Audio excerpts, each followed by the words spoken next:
立法會主席 The President.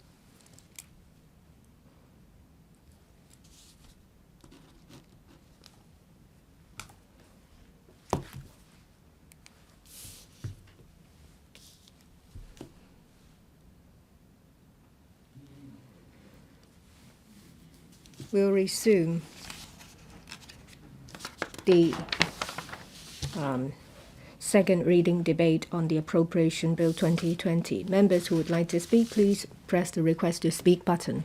Mr. Ikin Yun. Good morning, President. I don't know if you still recall the day when the budget was announced. Perhaps it was another lifetime ago, the 26th of February. It was less than 2 months. Many things have happened. It really feels like it was centuries ago. We have experienced the impact on the world by the coronavirus. At least 215 countries have found confirmed cases, the number standing at 2.5 million. 170,000 people have died. Compared to 2003, during SARS, when 299 people died, well, we think that the healthcare workers have done a brilliant job, and I express my heartfelt gratitude towards them. However, well, in recent times we see an arrest of about a dozen pandemocrats by the police. They are moderate Democrats, and they have made great contributions to Hong Kong. On top of that, there are the statements of the liaison office as well as the Hong Kong Macau office. This has caused a controversy. And there was the announcement of the reshuffling of the senior echelon of the government. Today we're here to debate on the budget. It does feel like it's a lifetime ago. And we believe that there will be more changes. We are legislators. It's our duty to reflect the views of the public and to speak for them. We might have what we say here might not come to anything, but still we will say our piece. I believe that in general, members of the public welcome the cash payout of $10,000 to permanent residents above the age of 18, as also the tax refund subject to $20,000 on salaries tax. This will be a great help to those who are on no pay leave or are receiving a reduced pay. However, looking at it now, 10,000 is a small amount. That was the announcement of the first round of the anti-epidemic fund assistance. They have lost the chance to disperse the amount as soon as possible. Now people have to wait. I guess I would advise them not to hold their breath. I think they have lost a golden opportunity. The deficit proposed under the budget, it stands at $140 billion, which is about 4.8% of the GDP. What we are concerned about the budget is whether there is suitable allocation of resources. We are very disappointed regarding assistance to the unemployed. The government has done poorly in this regard. They have not launched the unemployment benefit as we've proposed. In January, unemployment rate stood at 3.4%. The recent figure is 4.2%. That's the figure for January and March. We're talking about 28,000 people being unemployed. Underemployment has increased by 0.6% to 2.1%, which is a record high in 1 decade. We have proposed the disbursement of $6,000 as emergency unemployment benefit, which would be disbursed in March. And if it can be 9,000, it will be even better, but we're disappointed. The administration used administrative convenience as a reason and said, why don't we ask them, these unemployed people, to apply for CSSA? And there was a relaxation of 100% of CSSA threshold for 6 months under the second round of the anti-epidemic fund. However, singletons will only get $2,525. And they will have to go through the cumbersome means test. We think that is totally unacceptable. This will not help the unemployed to meet their urgent needs. We're talking about over $100 billion in the second under the anti-epidemic fund. They are the people that need our help most. This is an emergency, but they treat it just like any other circumstances. In the second round of the anti-epidemic fund, we see that they are rather generous to particular industries, but they turn to Scrooges when it comes to the unemployed. So we are very, very disappointed with the second round. What the public can't find palatable in the budget, what makes them most agitated, is the rapid increase in the police expenditure. It's a record high of $23 billion, an increase by a quarter, 24%, by $5.1 billion. In relation to the $28 billion estimate, it has exceeded the other 5 discipline services: C&E, Government Flying Service, Immigration Department's Correctional Services Department. In relation to the increase of $5.1 billion, it has exceeded by the increase of expenditure by the other 5 disciplines by 17%. And there will be an increase of about 2,000 posts, an increase of about 7.6% in their establishment. When we see a curb on the growth of the civil service, we see at the same time a significant increase in manpower in the police force. There are 74 additional posts in director grades. That is also the total of the other 5 discipline services. The police definitely are the winners. At the end of 2019, according to the Census and Statistics Department, there will be $7.8 million people in Hong Kong.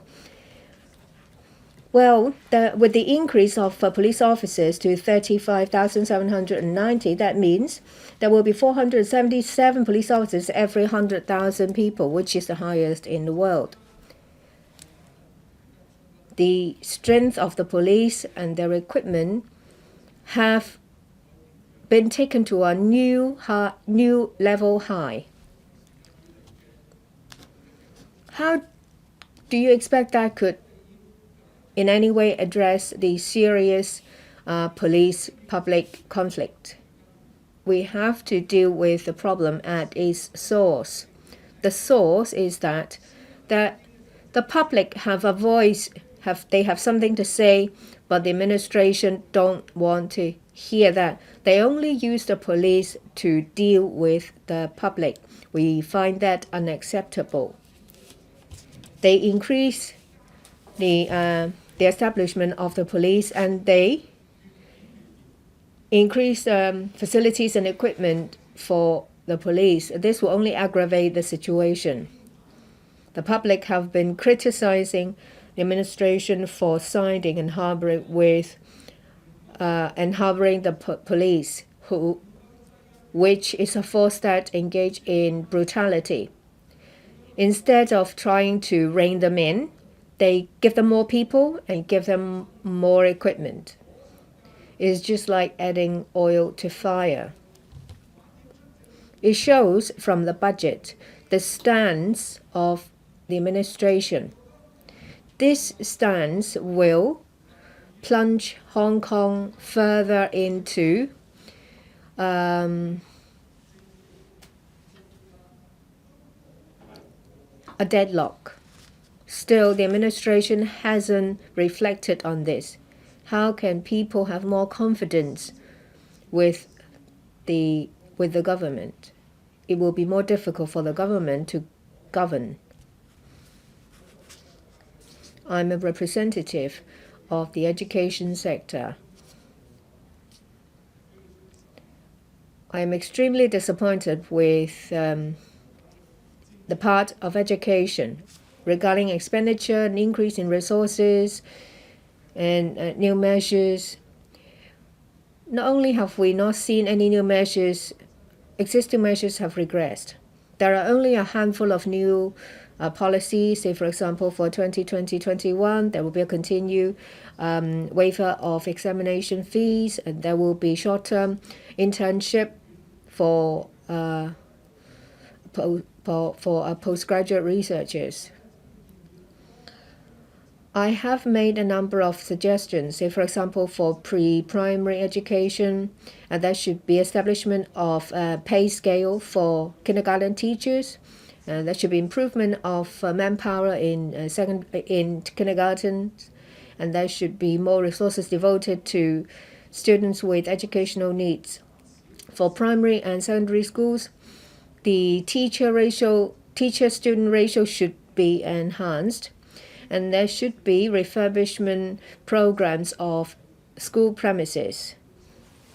They have not been mentioned at all in the budget. Well, a lot of teachers and principals are disappointed. Now let's look at some figures. In relation to the increase in expenditure on education, for recurrent expenditure, it stays at 7.2% for all but there is a reduction of 1.3%.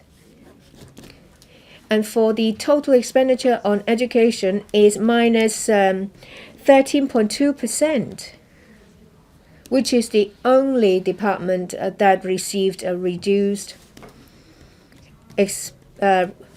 increase in expenditure. So compared to others which receive a 15% increase, that means education has been shortchanged by 28%. This has never happened before. In relation to expenditure on education, out of the $112.3 billion, it only accounts for 14.5%. Is it a significant figure? No. Compared to last year, which is about 20%, is a marked reduction. Compared to 1997, education accounted for about 25% of the total expenditure, which is day and night. Compared to other advanced economies, where education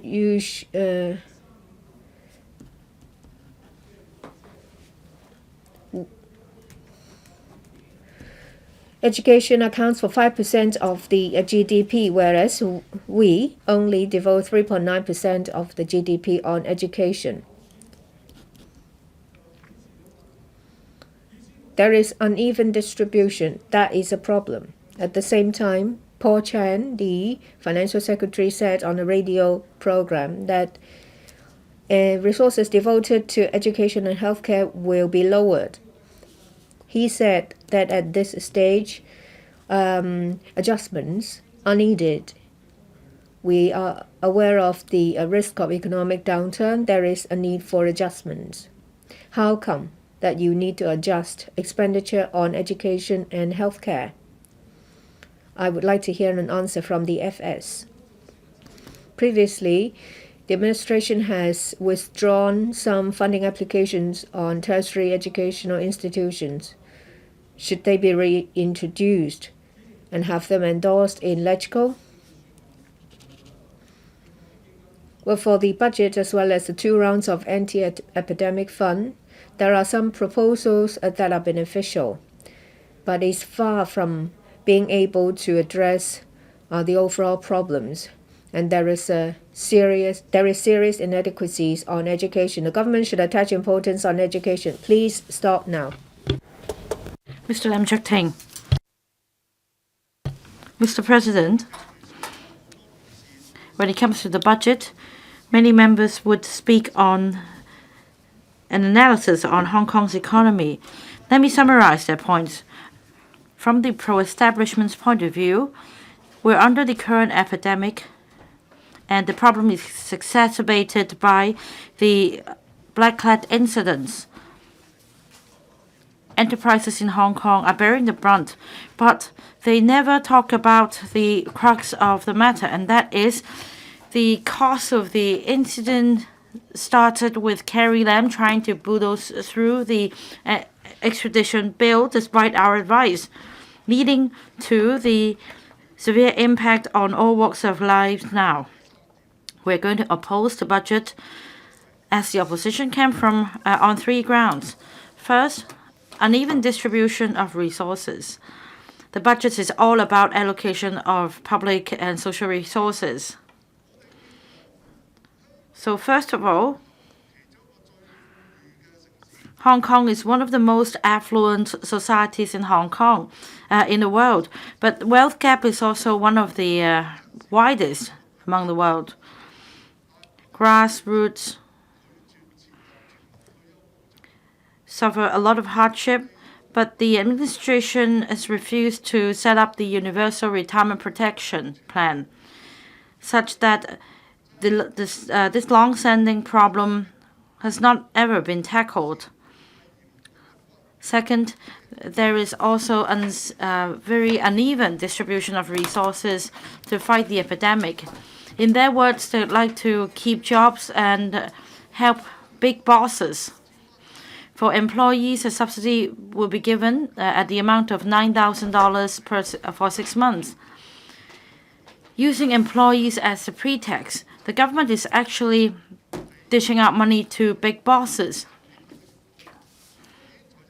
In fact, the enterprises have no responsibility of actually passing the money to employees.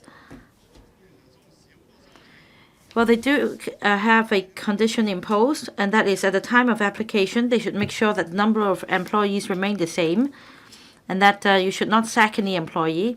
In fact, we already exposed the administration's problem. Even the boss could be an employee of the company. He could be an executive officer, for example, so as his family members and friends. So the money could go to his cronies instead of his real employees. So many employees will be left out of this scheme. We are not happy with the uneven distribution of resources. Also, the administration has refused to set up an unemployment relief fund. Instead, the administration is asking the unemployed to apply for CSSA instead. The procedure is so cumbersome that not many employees will benefit from the relief measure. Third point, uneven distribution of public resources. There is a substantial increase in financial resources for the police force for them to gear up and also recruit more hands. What about other areas? What about the performance of the police force? Police brutality, indiscriminately beating up journalists, the innocent, arresting the innocent, taking them to court before finally the charges are dismissed, And now another scandal has been exposed. The so-called Molotov cocktail bomb case, where actually the whole plot was devised by a police sergeant. Of course, Chris Tang, the police commissioner, should be responsible because the police has come up with lies after lies. That's why we see various incidents from June 12, July 21st, etc. It's impossible for us to agree that more resources should be given to the police. And according to the budget, there should be enhanced knowledge of the rule of law and promotion of the basic law, and $450 million will be allocated to the Secretary for Justice for promoting the rule of law, and also $20 million for promoting the basic law. First, on the rule of law, for Teresa Chang to promote the rule of law, well, she is actually the one undermining the rule of law. It's just like asking the drug syndicate to promote anti-drug message. It's such an irony. As for promotion of the basic law, Patrick Nip, Secretary, you're here. So listen to me. You were the Secretary for Constitution and Mainland Affairs, and now you are the Secretary for Civil Service. Let me say this to you, Mr. Nip. You were right. You shouldn't have apologized.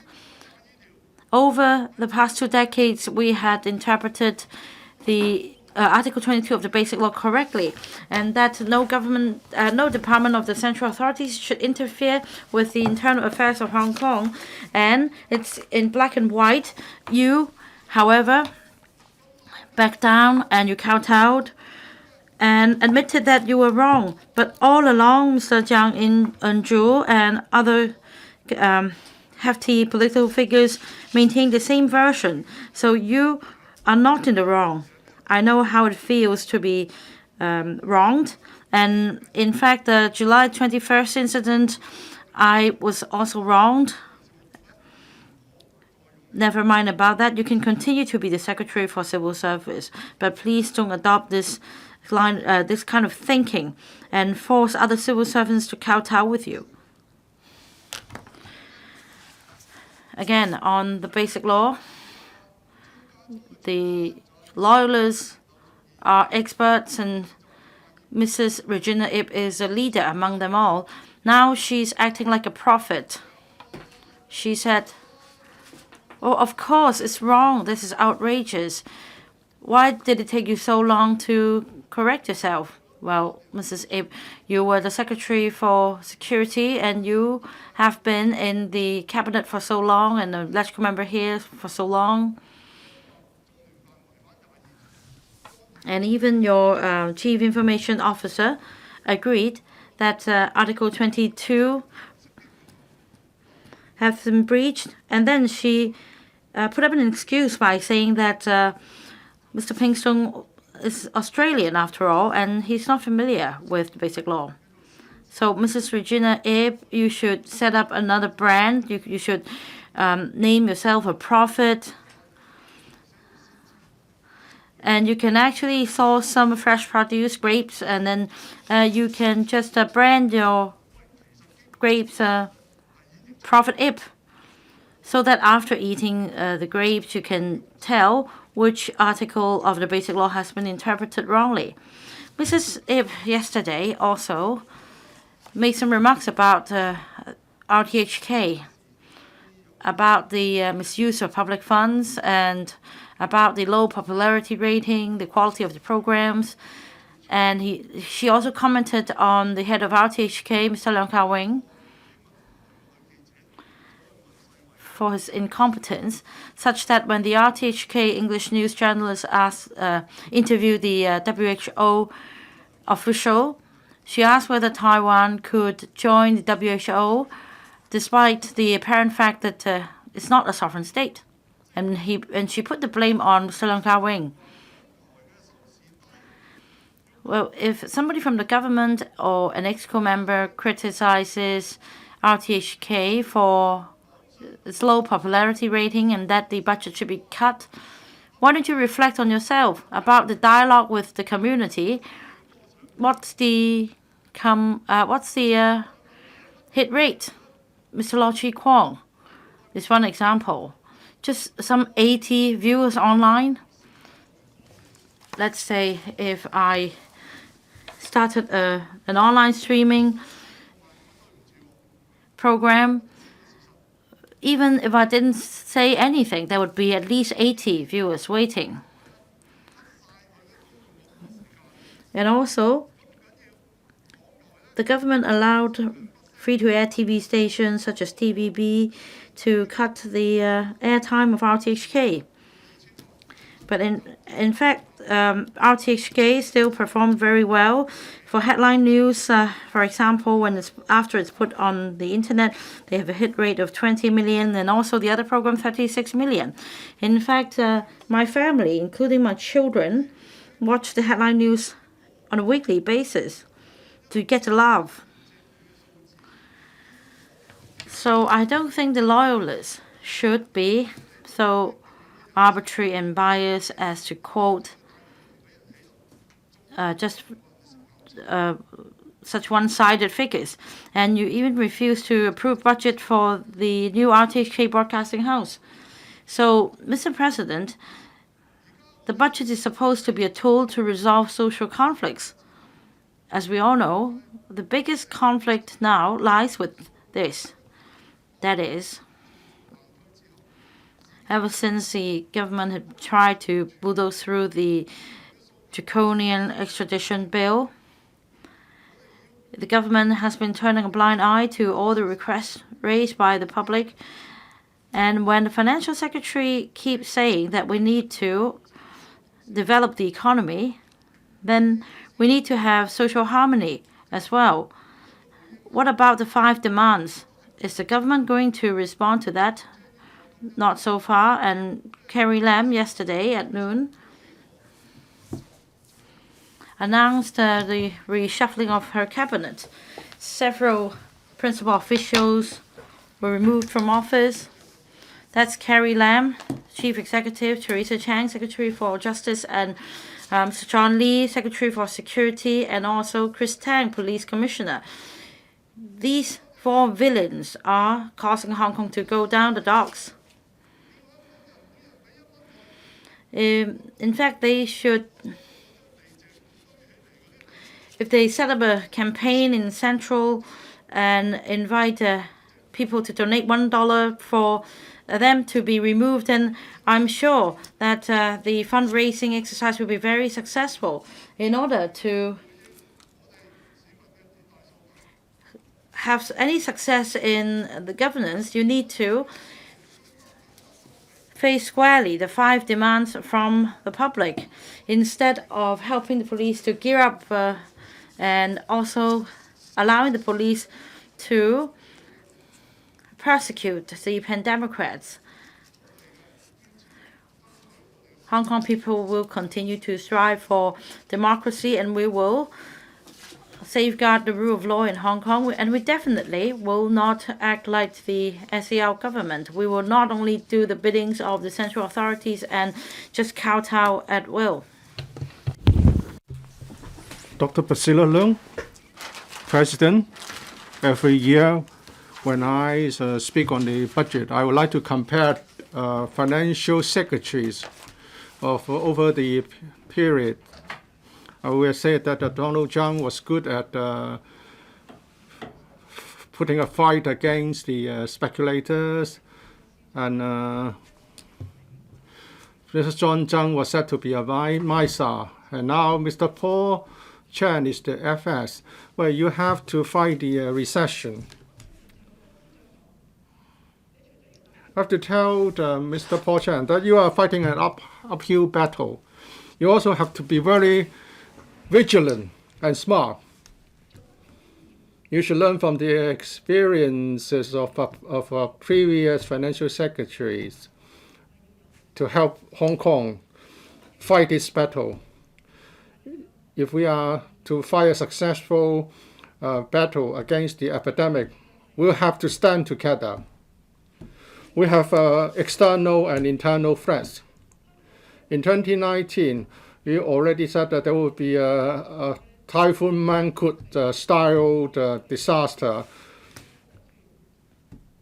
So we hope the big businesses and small businesses should be assisted, and they should be prepared for a typhoon style disaster. And now we have the COVID-19 pandemic, and we have very serious external threats and internal threats. When other economies are facing recession, their ruling parties will set aside differences, especially they will be even more united if they have to face terrorist attacks. But in Hong Kong, the opposite is happening. The opposition do not really pay attention to the bigger picture. I've heard from Mr. Leung Chang said that the Democratic Party would support this appropriation bill. The pro-establishment camp would like to have better adversaries so that we can work out better measures. Because even if we don't like each other as political fractions, we have to help our people. And still we have some Hong Kong electoral members going to US to ask them to sanction us. The so-called Human Rights and Political and Democracy Act is actually a tool to cause disability. We are now politically unstable as a result. They are just making Hong Kong worse. And they are not young people who haven't completed their studies. You are electoral members, and you're working with our external forces to do damage to us. On top, they are crippling our House Committee. They have even made it clear that if they gain a majority in this council, they are going to veto all government motions and even the budget. They would paralyze Hong Kong and the one country, two systems arrangement. And even at this point, they are still filibustering. In discussing the second round of the anti-epidemic fund, Mr. Choi want to halt the funding. Mr. Chan Chi-chin wants everyone to be given $10,000, but he doesn't want to support the second round at the same time. Therefore, Hong Kong is facing a looming disaster. This political typhoon Mangkhut is still a serious threat, and we are engaged in infighting. Can we fight this battle? Much will depend on whether we can stand united. It's just like a coach taking the different groups of people to different places. And in front, we have a quagmire, and now the coach is stuck. And if we do not push the coach forward and get away, we all lose. You may fight the argument, but Hong Kong will lose. FS, you have to adopt a visionary approach. The US-China relationship, in my view, has entered another era of Cold War. We have looked at the Middle East, Europe, Central and Eastern Europe, and South America, and other places. Sanctions are looming. We should make preparations. I believe China will be the first economy to recover from the pandemic. let's prepare for the necessary measures to tie in with the recovery of Chinese economy. This is what I call vision. Of course, we are now awakened to the advent of AI, high tech, and even education, as referred to by Mr. Yip Kin Yun. He keeps talking about getting better, more funding. I myself know that instruction in the tertiary sector can be done through the technology, and the young people like technology as a means of instruction. We must learn from our historical experience. We need the innovative ideas of young people. So we have to be visionary. And second, FS, we must be alive to public opinion.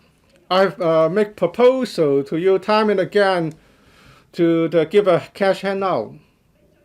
Instead of saying no, now you have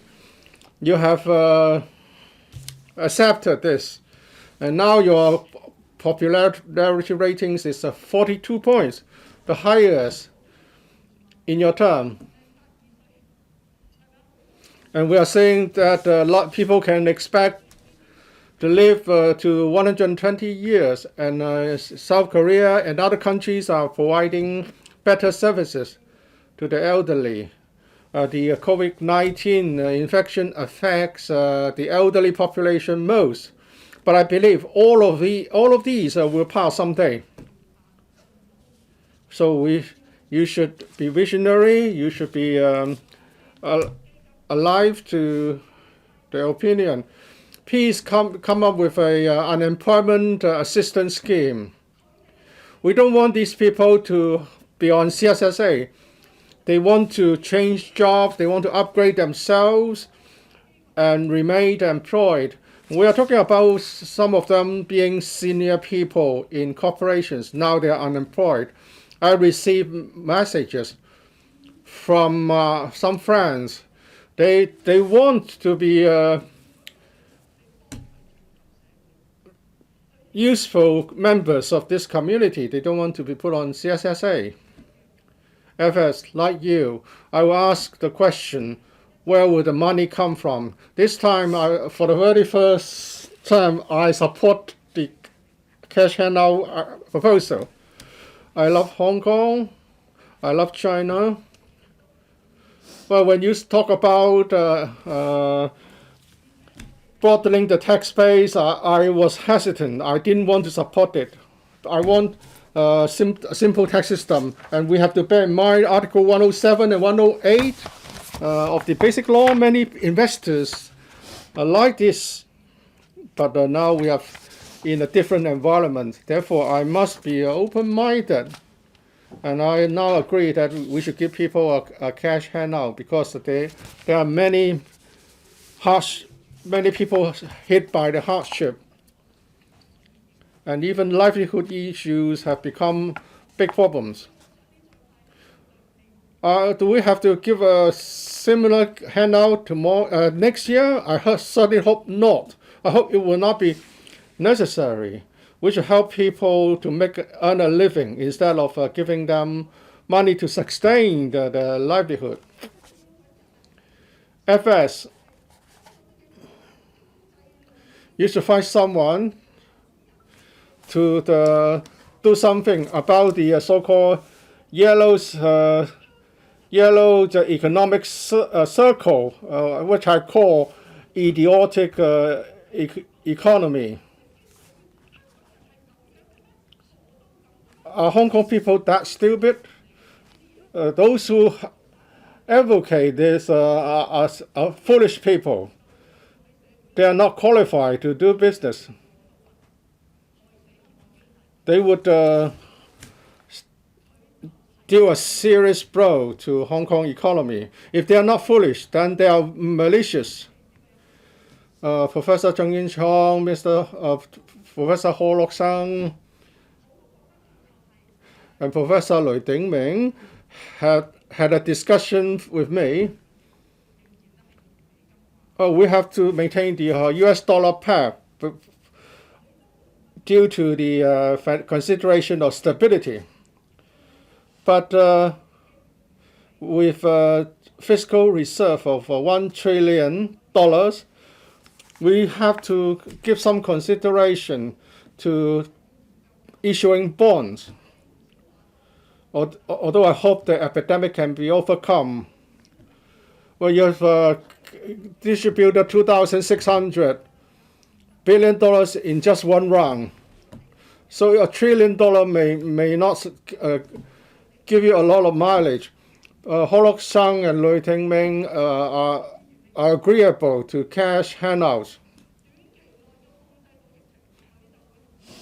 They would agree that if the epidemic can be put under control very quickly, they are also of the view that the economy cannot be sustained by cash handouts. But this is no normal time. In this difficult economic climate, Professor Sylvia Chang and other officials should find a way to revive our economy. All right, so FS, you have hard work ahead of you, and even middle-aged people and young people should be invited to offer their views. They are wise. There are many wise ideas from this. So this would dictate whether we can overcome the current difficulties. The determining factor is not money or funding, but the heart. It depends on whether we can stand together to start the coach which we are all in, instead of being bogged down in an endless argument. That would be meaningful. We should safeguard the principle one country, two systems together, or notwithstanding the difference in opinion. When the Basic Law was promulgated 30 years ago, I see no new problem. For example, whether there's any question of residual power. I hope the FS would hear me out. Let's safeguard the one country, two systems principle together. So I submit. Mr. Martin Liu.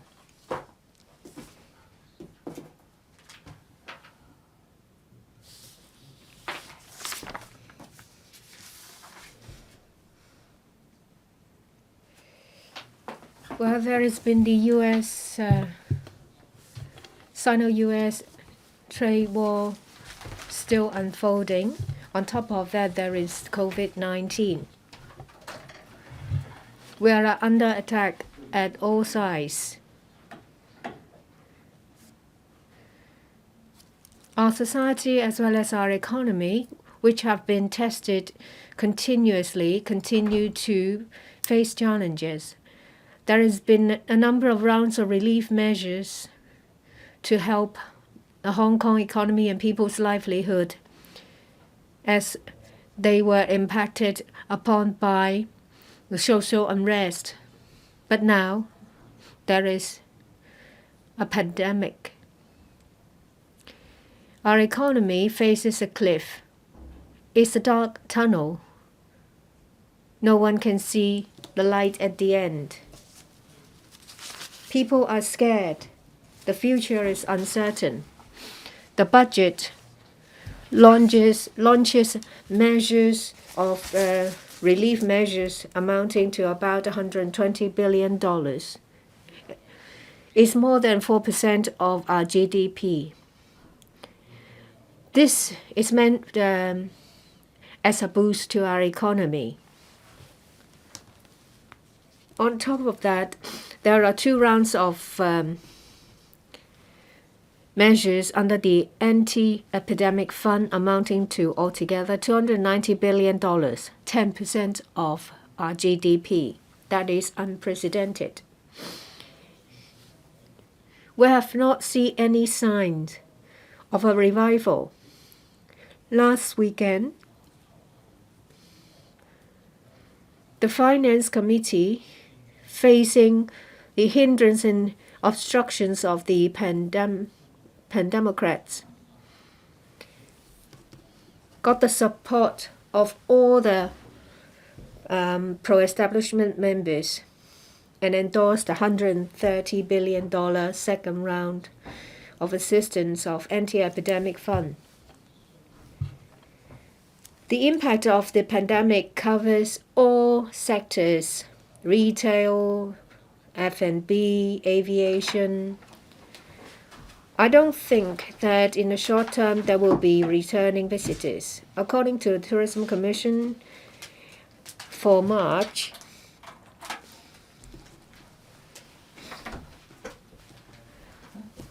there were just 82,000 visitors, a drop by 90%. In April, less than 100 people came to Hong Kong a day. There is an increase of unemployment of 0.5%. It's now 4.2%. It's a record high in 9 years. That is the figure for the beginning of the year. This shows how serious the situation is. The focus of the budget, given the situation, falls on the cash payout of $10,000 to Hong Kong residents over the age of 18. That involves $71 billion.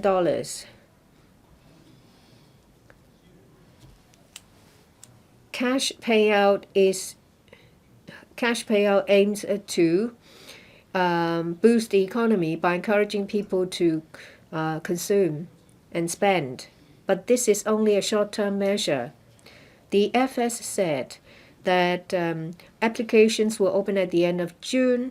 Disbursement will start in July. Compared to the Mackinist government, which only took 4 months to make available their funds, we have been dwarfed. Giving cash to the public to stimulate the economy hinges on two things. First, the social situation, the consumer sentiment, and the market situation. I'm sure that people who are against violence will support the government for their effort to keep our society stable. There should be plans formulated to attract people to spend in the local market. We need to start the economic drive as soon as possible. This will cushion the impact of the economic downturn. When these handouts finishes, and if the situation hasn't improved, there will be waves of business closures, layoffs, and the unemployment rate will increase further. These measures to support enterprises and safeguard jobs are in place. Do they have anything for the longer term? The government should have vision when it comes to the allocation of funds, and they should be targeted. Like previous budgets, this budget talks about promoting a diversified economic development to support our pillar industries, financial industries, logistics, commerce, and industry, as well as financial services. At the same time, the government will look for new growth area. However, in relation to the cash payout scheme, It has highlighted our inadequacies in innovation and technology. There hasn't been much in this area. $100 billion has been spent on financial innovation and technology. They floated the green bond scheme, investment in the Lok Ma Chau River Loop, Hong Kong, Shenzhen Technology Park, robotics. Funds will be injected into the Innovation and Technology Fund. We need to create a favorable environment for our financial services in order to tap into the opportunities given by the Greater Bay Area. Hundreds of billions of dollars is earmarked for hospital redevelopment and injection into the education sector, as well as various funds.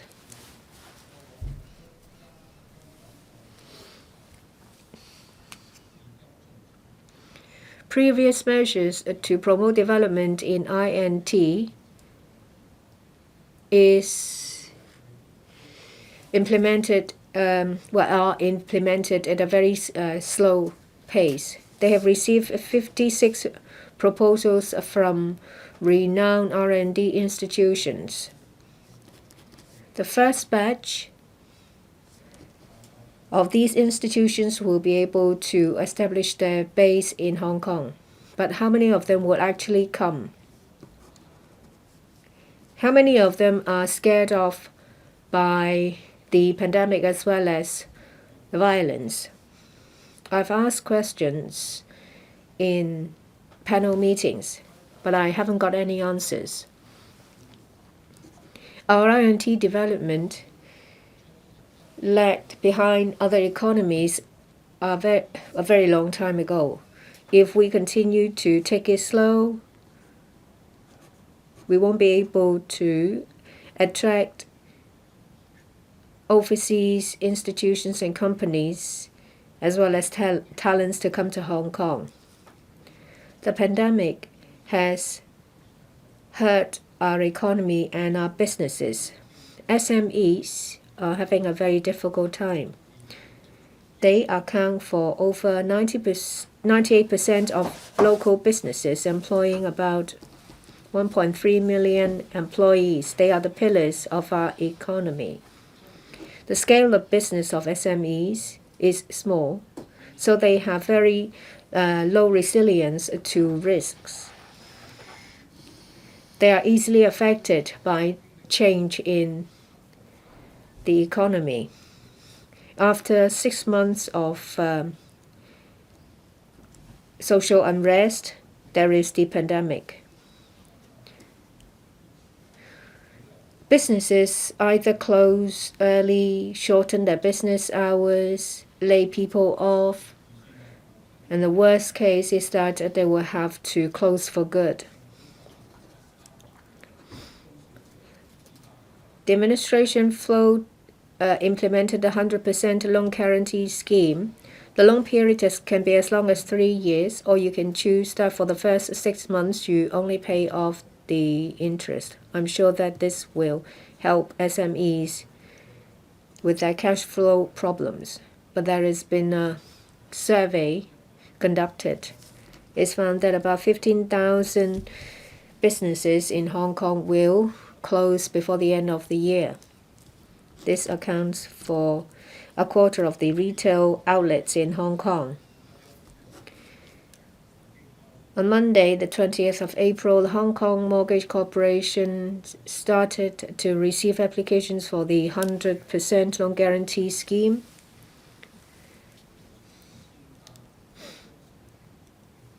Thousands of SMEs have already started preparing for the application. This shows the warm response from the market. They hope that the banks will approve the loans as soon as possible. Last weekend, we have endorse the second round of the Anti-Epidemic Fund. Some businesses that have already planned to close down will be given a chance to breathe. Shops and more owners will also have to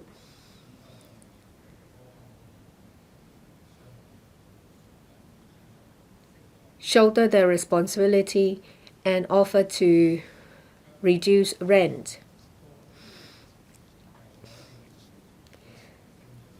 Hong Kong, our country as well as other countries, have used various measures to make funds available to help businesses and the public. Our government sits on a fiscal reserve of $1 trillion. We can make use of $290 billion on relief measures. Our reserve will be reduced to $1.1 trillion to $800 to $900 billion.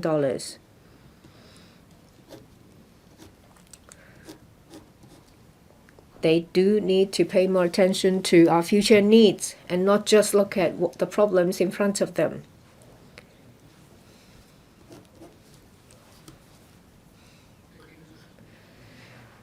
Well, will we have a structural deficit? That is, recurrent expenditure exceeding recurrent revenue. There isn't much said in the budget in this regard. I urge the administration to look into it, to study it, and come up with proposals as soon as possible.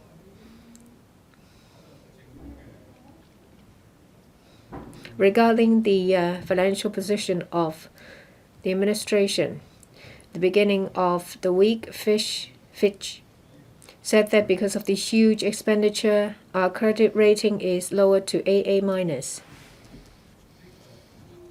What's ironic is that this credit rating agency, after the budget was announced, pointed out that Hong Kong still owns a significant fiscal reserve. That's why they have maintained the rating of AA.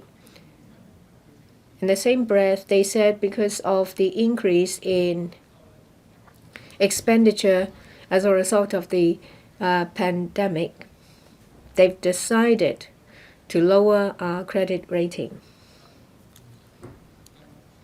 Their approach is inconsistent, and they have ignored our sound fundamentals. Lastly, well, a survey showed that 46% of the respondents indicated they support the LegCo's endorsement of the budget. We hope that the Pandemocrats will not make use of excuses. 主席， Mr. Yu Siwing. Mr. President, we face an unprecedented challenge this year because of the COVID-19 outbreak. The economic situation and employment situation in Hong Kong are facing even more challenges.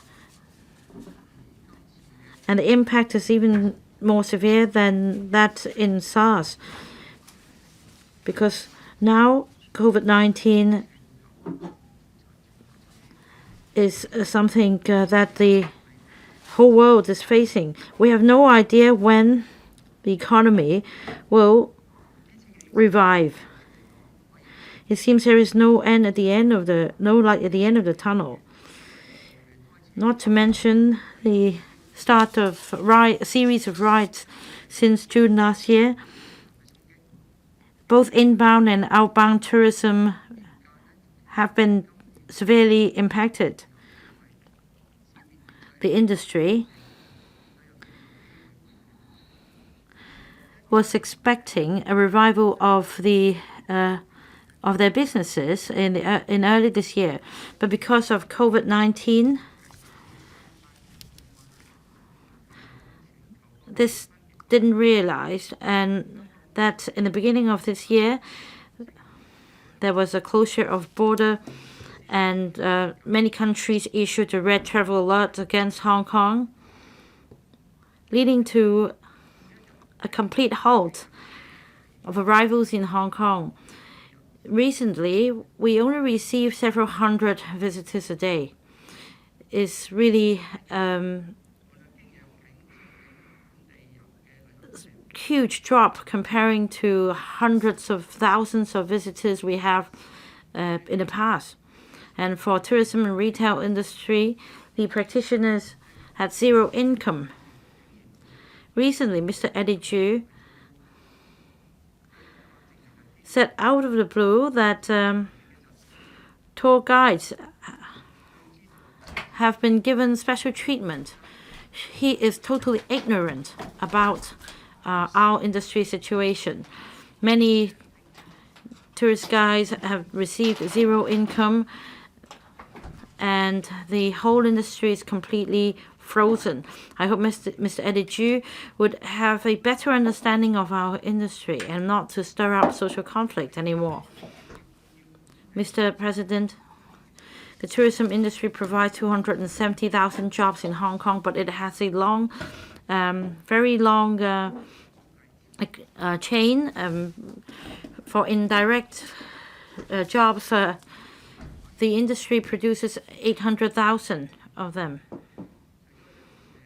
So apart from travel agencies and businesses related to tourist attractions, catering, transportation, marketing, all these are affected.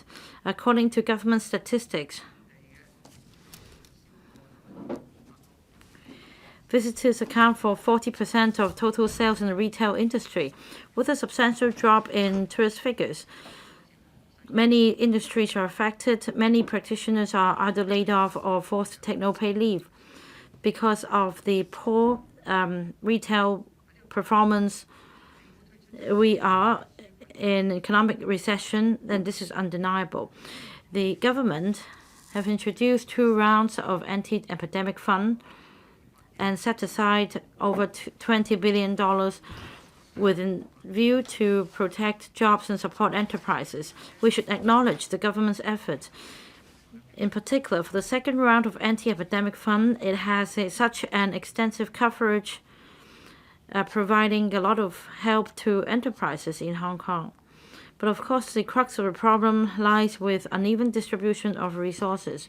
In order to help the labor sector and to help employees in Hong Kong as soon as possible, the government, of course, inevitably would be leaving some out of their measures. At the moment, many companies in Hong Kong would like to get the government's help as soon as possible, and there are gaps to plug.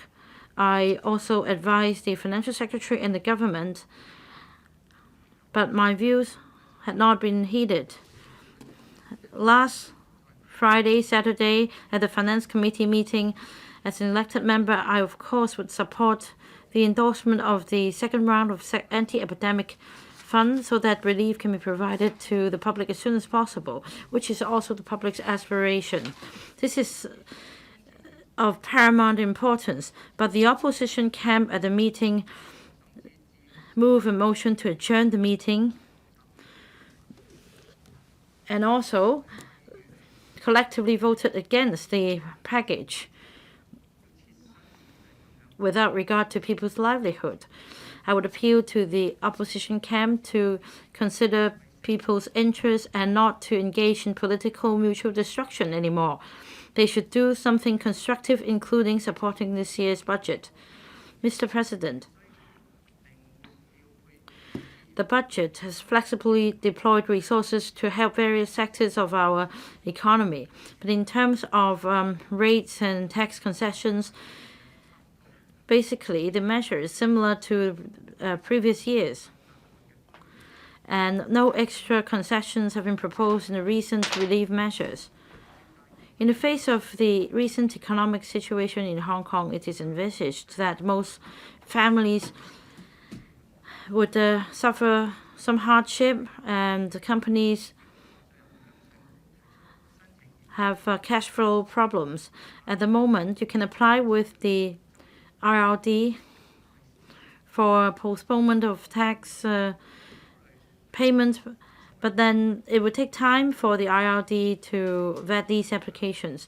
I hope the government would consider the heavily impacted industries such as tourism, aviation, retail, catering, etc., and allow them to defer the payment of profits tax and personal assessment tax this year to allay their burden. And rates should be waived for industries bearing the brunt. Say for the hotel industry, at the moment, they only have a single-digit arrival figure, and they don't. And they also need to pay a hefty bill for the payroll, etc., and rent. Although in this round of Epidemic Fund, they only have $400,000, which is only a drop in the ocean. A more direct way of helping them would be rates waiver. I hope the government would give it a thought. Mr. President, there will be additional allocation of $790 million to the Hong Kong Tourism Board. Well, some events were cancelled last year, and also there were some unused funds due to cancellation of publicity campaigns, and altogether $1.2 billion have been set aside. I think it's necessary. There will be a budget of $400 million to step up publicity and promotion and to attract visitors. Now that the whole industry has frozen, I think we should support the government's effort in putting more resources. The disease is spreading around the world, and according to the latest figures, Hong Kong may very well be out of the epidemic soon. But against the uncertainty of the epidemic around the world, there may not be many Hong Kong people traveling outbound. So we should stimulate local tourism and local spending instead. The Tourism Board's plan for the first phase is to stimulate local tourism, and we should support that as well. At the moment, we have, say, the Ocean Park and Hong Kong Disneyland having closed for months, and also very poor businesses for the retail, hotel, and catering industries as well. The government should encourage collaboration among these sectors so as to promote local tourism and stimulate local spending, to provide local stimulus to our economy. After the travel bans have been lifted around the world, depending on the circumstances, they can then chart the way forward. The Tourism Board can at the next phase consider how we can promote the tourism outbound. In the past, the Tourism Board invested heavily on advertisements. But in recent years, they have begun to provide grants and subsidies to the industry. And I think the amount should be increased to help the industry and shoulder a bigger burden, because this will definitely help incentivize the industry in promoting tourism. And they can reach out to more clients, and they should also diversify their promotional efforts instead of advertisements. Mr. President, package of relief measures in this budget has been delivered, totaling $120 billion, and together with 2 rounds of anti-epidemic fund, the total amount stands at $290 billion. That's 10% of a local GDP. And it is forecast that $13.9 billion of deficit will be recorded, equivalent to 4.8% of GDP. And it also exceeds the 3% GDP rule around the world. And it's somewhat a departure from the fiscal prudence or spend within your means. However, because of the current epidemic around the world, the governments have rolled out different relief measures, and Hong Kong is no exception.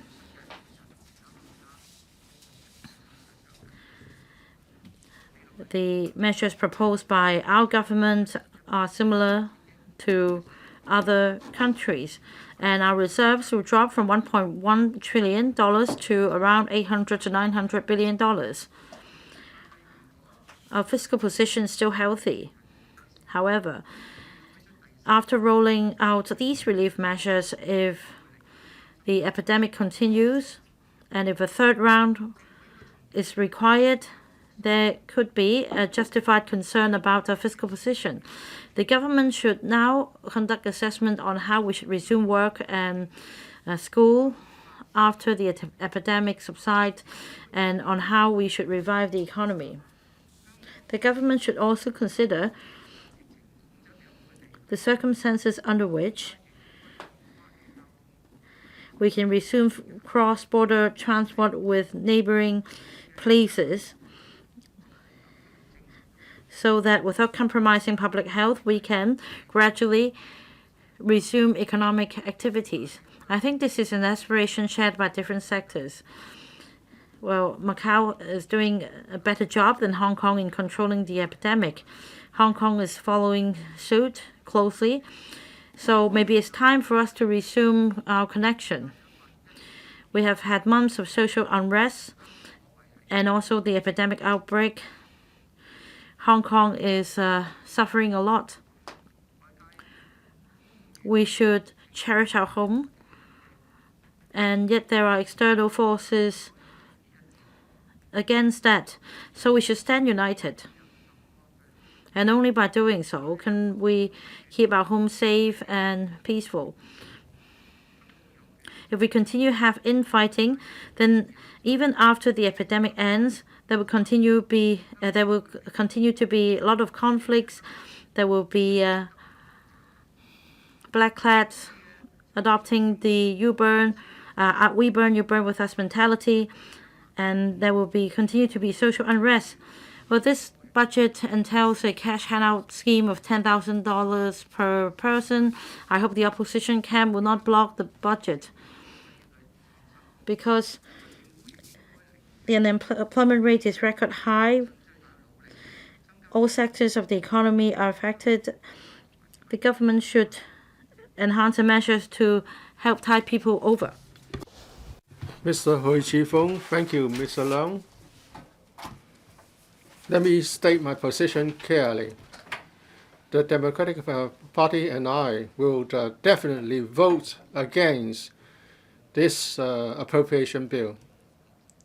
I want to, first of all, ask the President to act with restraint, because in this 2nd reading debate on the appropriation bill, we are supposed to look at the general principles related to the budget and to make observations generally.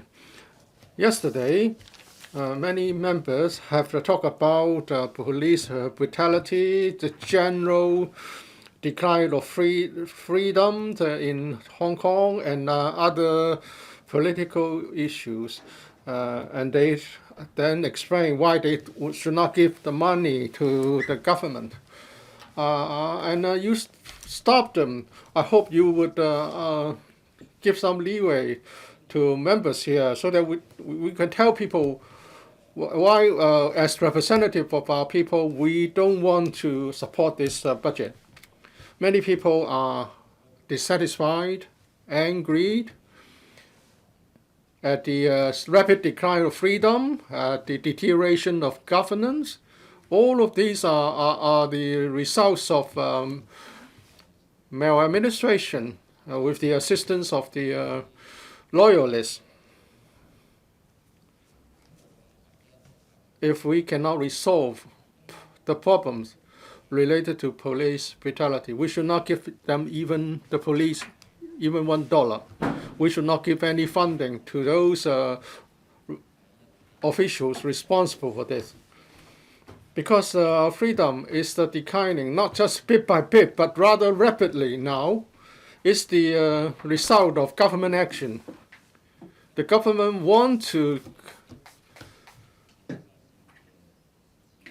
curry favor with the authorities, and therefore we should not give them any money. Instead of the rule of law, we are rapidly declining into a society with the rule of man. Officials should have safeguarded our freedoms, and now they are actually the impetus behind such a rapid decline. We should not give them any money. There should be no funding for them. Many people are still very angry by police brutality with the anti-extradition unrest. We have seen no stoppage of the brutality. You know that police officers are very unpopular now on the street. They do not act with restraint. They abuse their power. They verbally abuse people. They assault people. They arrest people indiscriminately. It happens every day. If we just look at the recent arrest, even the leaders, democratic leaders, who are very mild in their positions, have been arrested. What does it mean? It means that Hong Kong would not tolerate any voice for freedom, and they would not even Hong Kong would not even tolerate the fight for democracy through the a very mild and restrained way. It's just last month, many chairmen of district councils were arrested just because of what they said in their meetings. They were most unkind to police in their speeches, and therefore they were subject to retaliatory arrest.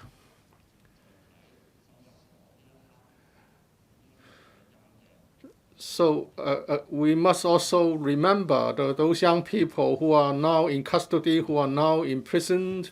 They have lost their freedom.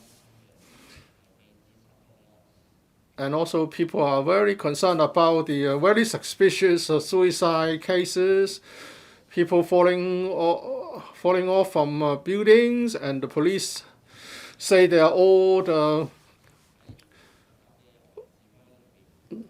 all clear of suspicion. And also they have been using the prohibition of crowd gathering laws to target people in a peaceful demonstration. We haven't resolved all these problems. How can we give the Security Bureau or the police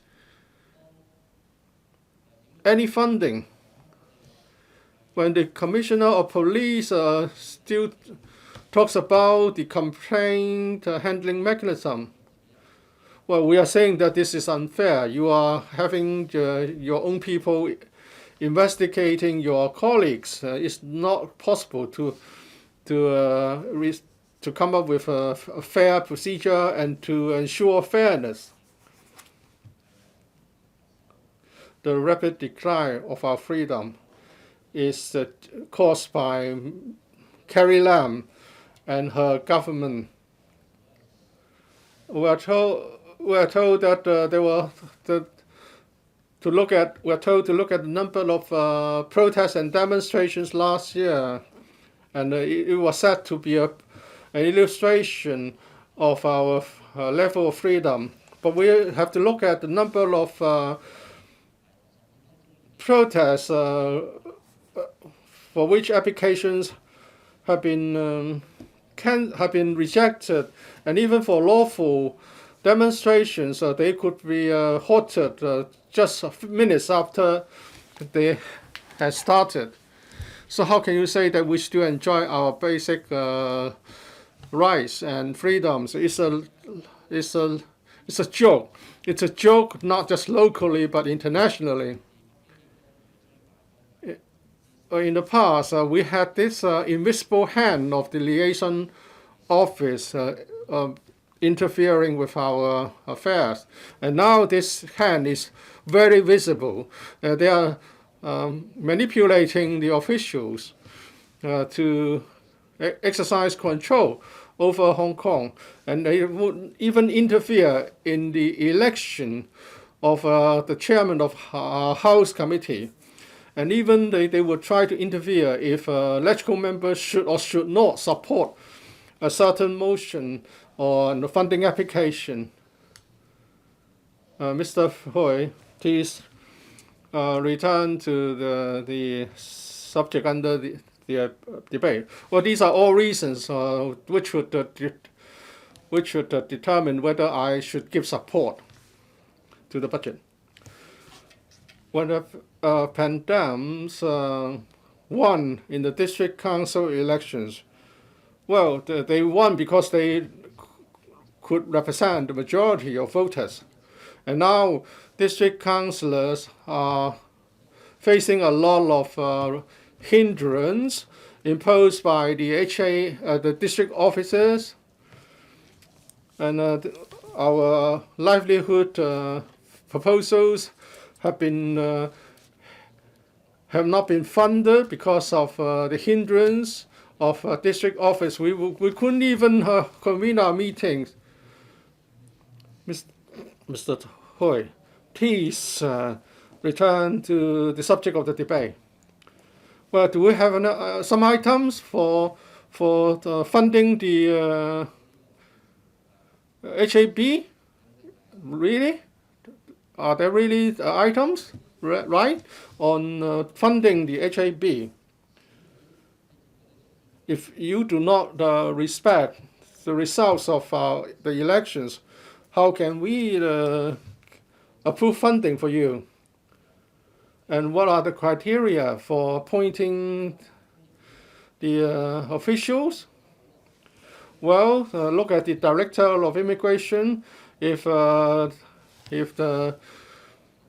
central government doesn't like someone, he will not be admitted to into Hong Kong, and therefore the director was valued and now offered the high positions.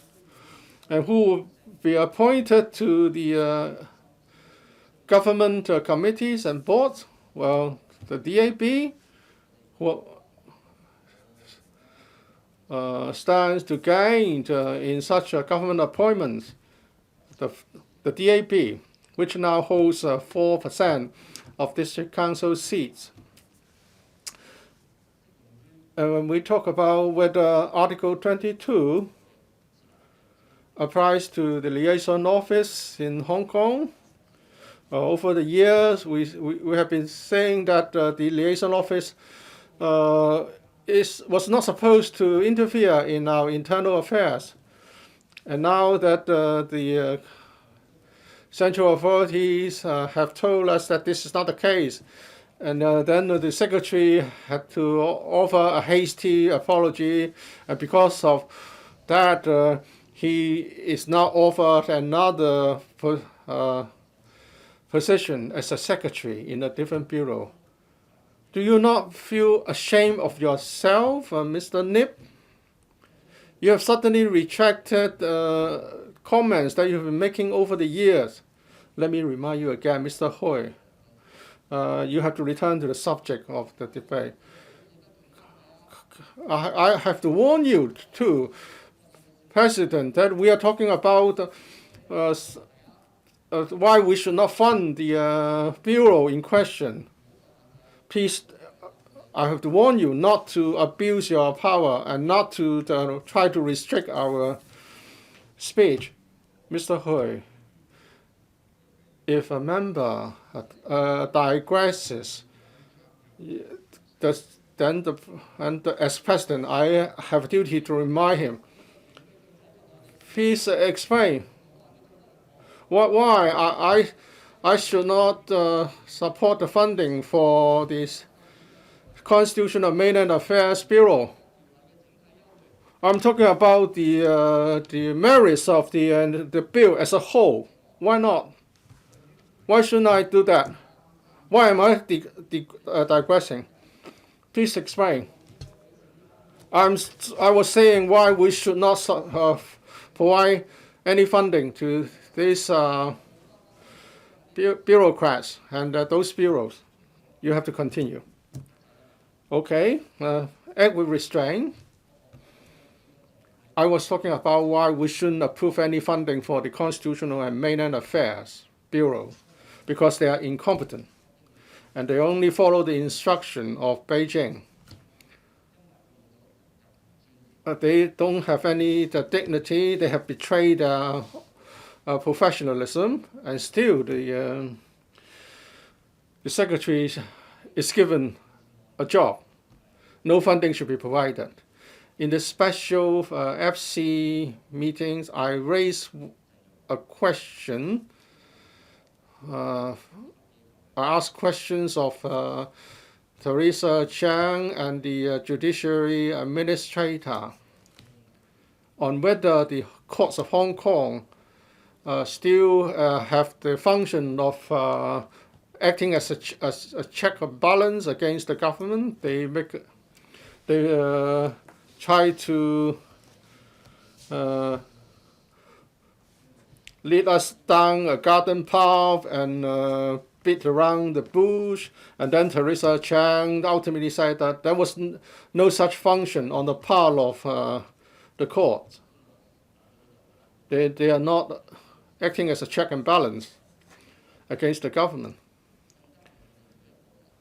We're not just talking about the pro-establishment camp, but it also depends on whether the people of Hong Kong have the determination to safeguard our institutions and our freedoms.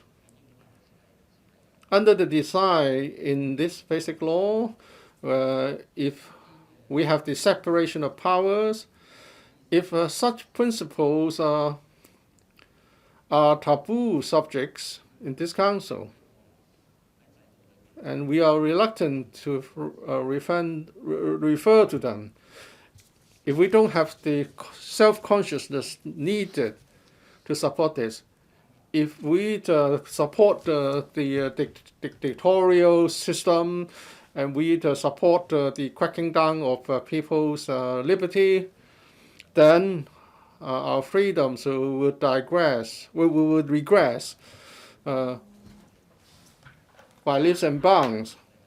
So I'm talking about funding here. I would ask the secretaries concerned to reflect clearly on what they are doing. You were civil servants. You have all grown up in Hong Kong with other people in Hong Kong. Maybe your children have already emigrated, but if you betray your character, if you betray the people of Hong Kong for the sake of just getting a good pay for your job, can you really allow yourself to go on like this? Go to our streets, listen to the people. The degeneration of Hong Kong has already begun. I just want to tell you that I oppose to the budget because people are most unhappy about what's happening. And with the one country, two system gone, not even businesses would benefit in any way. and our status as an international city would also suffer. I hope everyone will reflect on what I have said. I oppose the Appropriation Bill. Mr. Ibrahim-Chak. Thank you, Mr. President. On the subject, I'd like to record my personal thanks and that of the appreciation of BPA to the 4 outgoing secretaries who have left their job yesterday. We appreciate for what they have contributed to Hong Kong over the years. Thank you, Mr. President. Pleasure to be with you. I'm a big fan. Well, thank you very much. I think everyone is a big fan. Mr. President, today we are discussing on the budget. What exactly is the budget? The budget must be seen in the context with that of the CE policy address. The budget is the blueprint of the expenditure and revenue of the government in provision of services promised by the government. And in this light, I'd like to speak on the subject. Our special administration region's budget, as delivered by the FS this year, is rather unique. Unique in the sense that it was conceived in the dark days of Hong Kong riots, chaos, and was delivered to this House in the midst of COVID-19, a threat to Hong Kong health. And the third part of this uniqueness is I'm sure the FS will be able to test this budget in the coming year despite of the economic doldrum and likely recessions that we are going into. And with these words, I support this budget. Mr. President, our special administrative region is in its darkest hour. Hong Kong is facing a triple crisis. We have been haunted by social unrest, riots, a prolonged pandemic, and what threatens to be an economic depression. Unemployment is climbing. Public confidence is at its lowest. This council has been rendered almost dysfunctional. While the administration is under restructuring, people are worried as they are disgruntled. There are simply no smiles under the face mask. Gloomy it is. We are supposed to debate the budget here, yet this COVID-19 outbreak has changed the world as it has changed Hong Kong as we have known. The 2020-2021 fiscal blueprint unveiled 2 months ago have been, to say the least, taken over by events. There is no point on the nitty-gritties of the annual budgetary allocations. This I leave it to my other colleagues to talk about. Officials have since hastily pieced together 2 relief packages. Those who are supposed to benefit from the measures have yet to receive their checks. I urge the government pay early to avoid further disgruntle. As vital as these handouts can at best be put to the community on as a ventilator that the victims are now having, these efforts are short-lived. What we really need now is a vision that can offer us hope to ride out the bumpy months and the years ahead. We have no short supply of our own version of modern day's prophets with a tablet of commandments on hand. Our leaders have shown us the political no-go zones under the Basic Law. What we need now is a Moses, Mr. FS, with a vision that can inspire hope, unite the people, and guide us through this economic Red Sea. Mr. FS, you have shown in this budget your mettle, and we are in support of you. So show us the leadership with your vision. The initial bailouts for businesses and their employees have been eaten into 10% of our annual GDP, amounting to approximately $300 billion. Official remains bullish that our fiscal reserve can still sustain public services for another year and a half, even if there were not a dime in the tax revenue. It is ironic that they think this scenario is reassuring, while the developed world are buffering with ideas. We are headed for at least 3 more deficit budgets in a row. I will bet my bottom dollar that this will turn out to be over-optimistic. The rate at which we are draining our reserves for pain-killing efforts is in itself appalling. There are other troubling factors to play. Domestically, we have a rapidly aging population on our back. Globally, Hong Kong is in danger of becoming a collateral damage in the escalating Sino-US conflicts. Meanwhile, independent rating agencies have cited the government's poor performance as a reason to downgrade Hong Kong in its credit rating to, I think, AA-. We need to set our eyes on bigger picture. Leaders around the globe are searching their souls on how to reestablish order and restart their economies. Under normal circumstances, Hong Kong can tolerate our leaders to be more functionaries, but not in a crisis like this. We need to be assured that our officials are serving with both brains and hearts.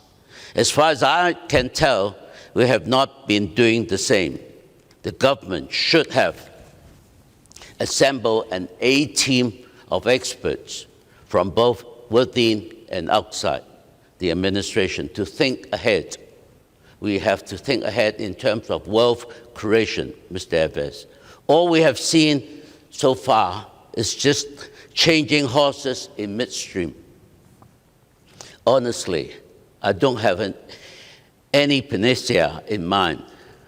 This is a challenge that calls for collective wisdom. To kick the ball rolling, here are my 10 cents of advice. Number 1, turn all fringe area of the country park and that of our 720 hectares or so of the brownfield clusters yet to have a development timetable into new development areas. This can make land for more than 84,000 much-needed public housing units. Number 2, hammer a massive scheme to redevelop the 10,000-odd residential building over 50 years to make room for better planning and more efficient use, urban renewal. 3, lift the multiple stamp duties on transactions on residential and commercial premises that have outlived their purposes to revive the languishing private property market.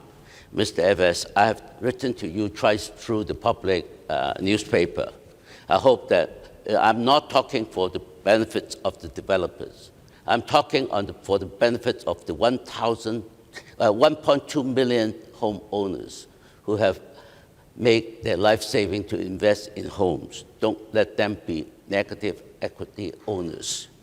4, acquire the remaining 25% of MTR shares from the stock market to free the dominating rail operations from so-called fiduciary duties in favor of greater public interest.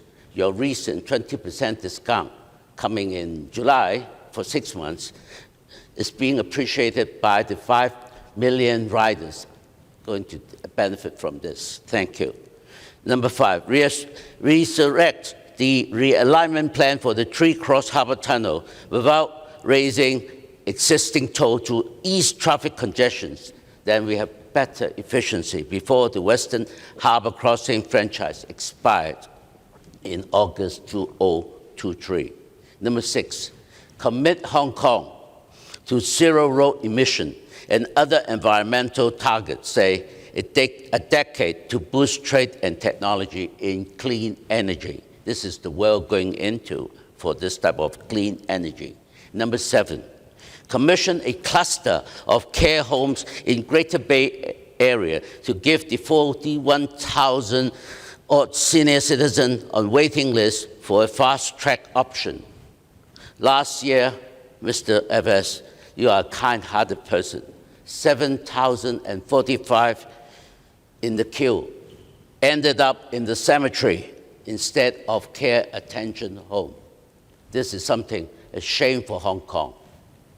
Number 8, offer free blood screening for expecting mothers and senior citizens to popularize local universities' DNA technologies for the global market. Number 9, rejuvenate our district offices to initiate a territory-wide, authentic public dialogue on contentious issues, including how to resume the process of political reforms as outlined in the Basic Law. Number 10, last but not the least, the SAR is in dear need of a morale booster more than ever. For practical considerations, the authority vetoed the idea for Hong Kong to host a World Expo in 1997, as proposed by my very good friend and ex-legislator, Stephen Chang. Least it should complicate, and then it was abandoned because it was afraid that it affected reunification. It is now high time that we should map out such similar mega events as highlighted by Stephen Chang to coincide with what we have already earmarked for: Lantau tomorrow, Big Bay Area, One Belt, One Road. After the COVID-19, we have to do more to promote Hong Kong. That's my 10-cent advice, Mr. President. I was thinking aloud. A proper recovery playbook deserves input from the best and the brightest we have in the government. I challenge the Chief Executive to demand her political underlings in the 13 policy bureaus to each compile a 10-point action, as I've just did, from the perspective of the respective portfolios to reboot Hong Kong. They then crystallize them into a list of options for the public to decide. Some of the proposed propositions may work, others may not. Such a move can at least impress upon the government, impress upon that the government have not lost its will to fight. This is what Hong Kong is all about. We can do exercise. Let me tell you something. President Xi, in his 18th parliamentary conference, he mentioned 3 traps that China should not get itself into. One of the traps is called Tacitus trap. What is the Tacitus trap? Tacitus was a Roman scholar, and then he warned about the trap that for an unpopular government, whatever you do, no matter how good or how bad it is, the people do not trust you. So get out of that trap and by doing something more positive. This is what Xi Jinping warned China, and he should have taken that into consideration. Lastly, Mr. President, let me be blunt. The administration led by Mrs. Lam and her colleagues is slipping into the Tacitus trap. As things now stand, I can hardly imagine how the incumbent government could serve out its 5-year term of office. Call it serendipity of history, if you like. COVID-19 has presented itself the last chance for the government to prove their critics wrong. Churchill once said, when a pessimist sees opportunity as none, an optimist sees opportunity as a good chance to perform. And with this word, I support the budget. 中國不現。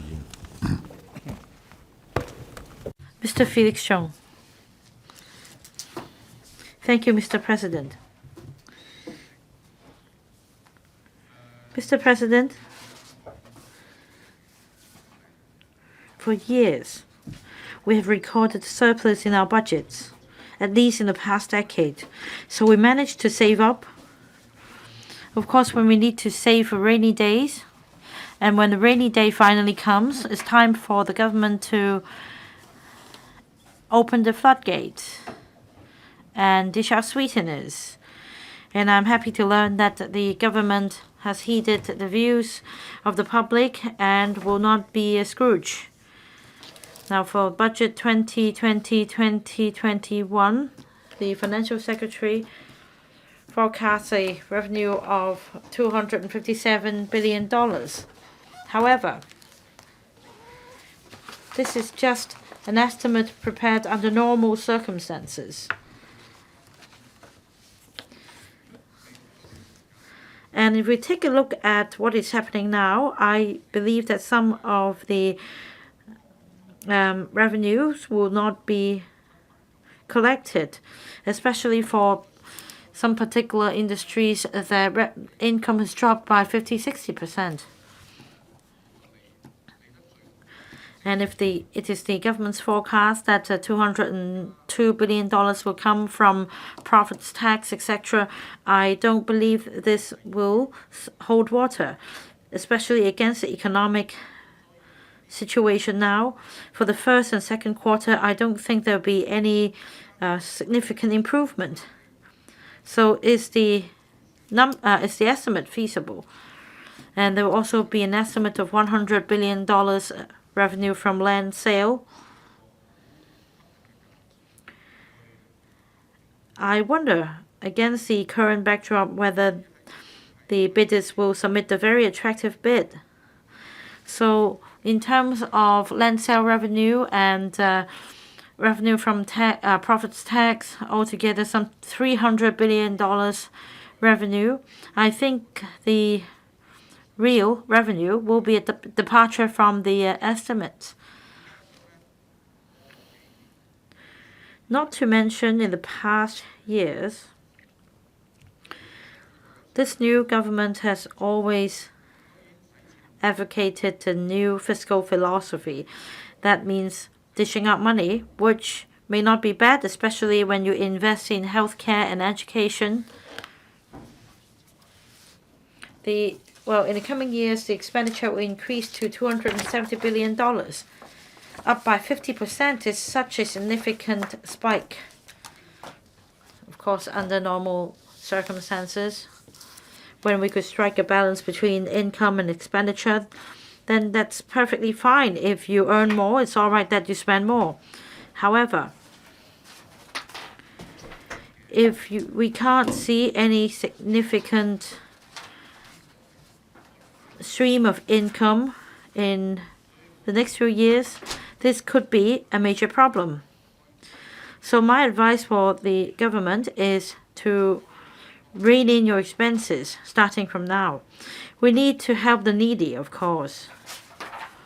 But for a significant increase of 50% in 2 years, that's a huge spike. Of course, nobody has the crystal ball to predict when the epidemic will end. Hong Kong, at the moment, has been doing a very good gatekeeping job in infection control. We only have a single-digit increase in terms of the number of confirmed cases, most of them being imported cases. And in the short term, I do believe we can resume economic activities. But I think it is too optimistic if we just consider the local situation. We need to consider the global landscape as well, especially for our major trading partner, the US. The situation is still serious, and we don't see when the epidemic will end. For European countries and the US, their economies have come to a standstill. Not many people may be aware of our trading sector's plight. For example, catering, tourism, retail industries, at the moment, they're in dire straits. If we look further to the export and manufacturing sectors facing the external economy, we will see a bigger problem.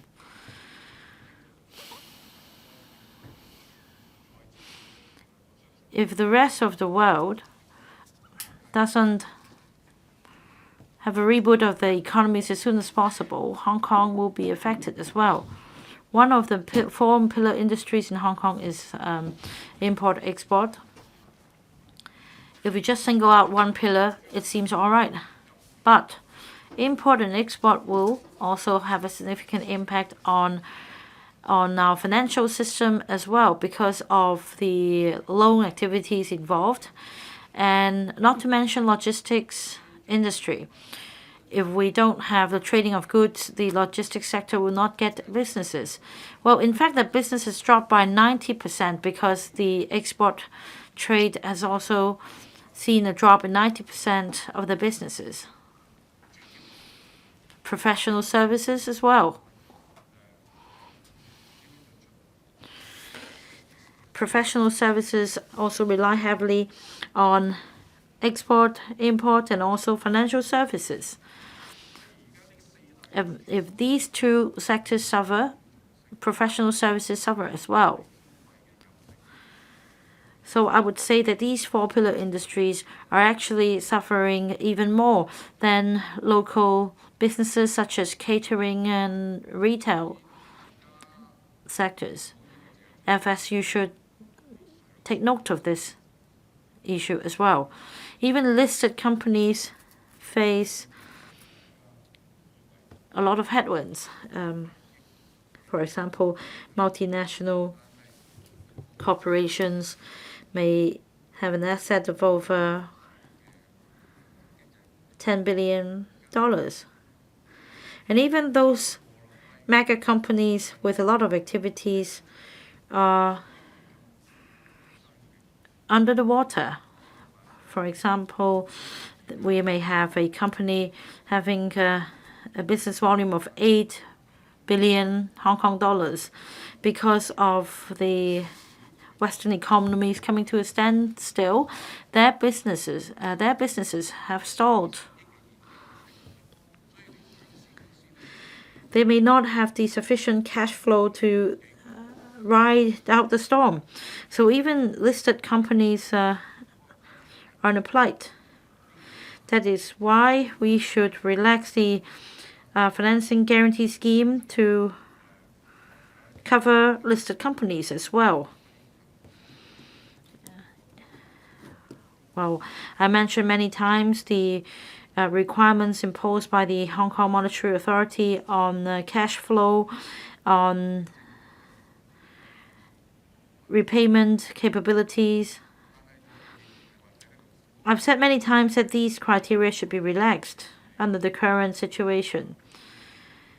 Well, of course, we don't know when the epidemic will end. It may end in 3 months or 6 months. The U.S.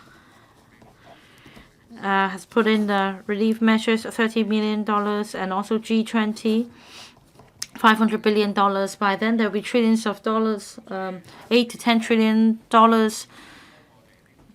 invested in the global economy. So if we could help enterprises ride out the storm,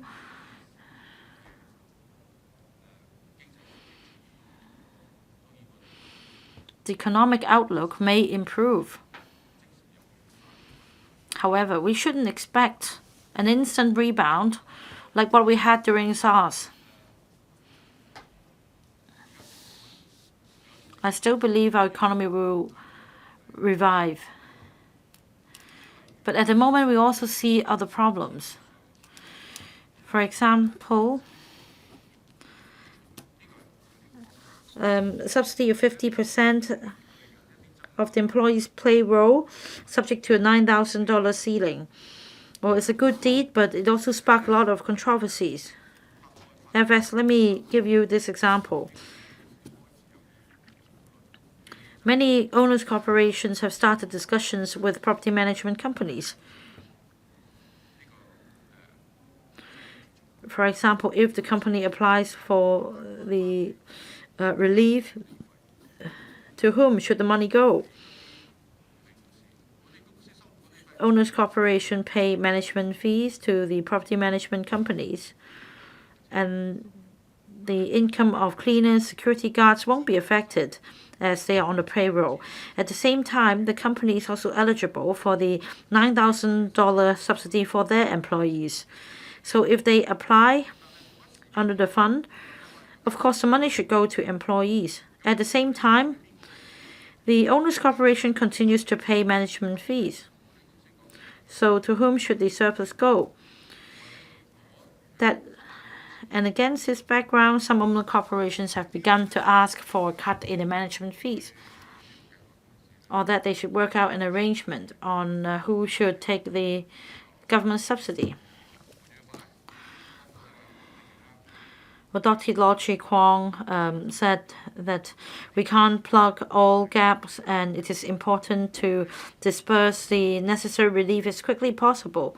Still, you need to consider these possible bickering. Take this example. We have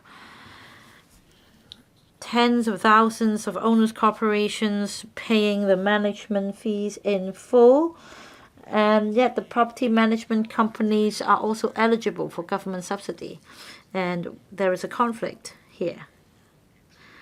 The government should try the best to plug this gap. Say some companies may not face any problem at all, and wouldn't you rather save the money for those really in need?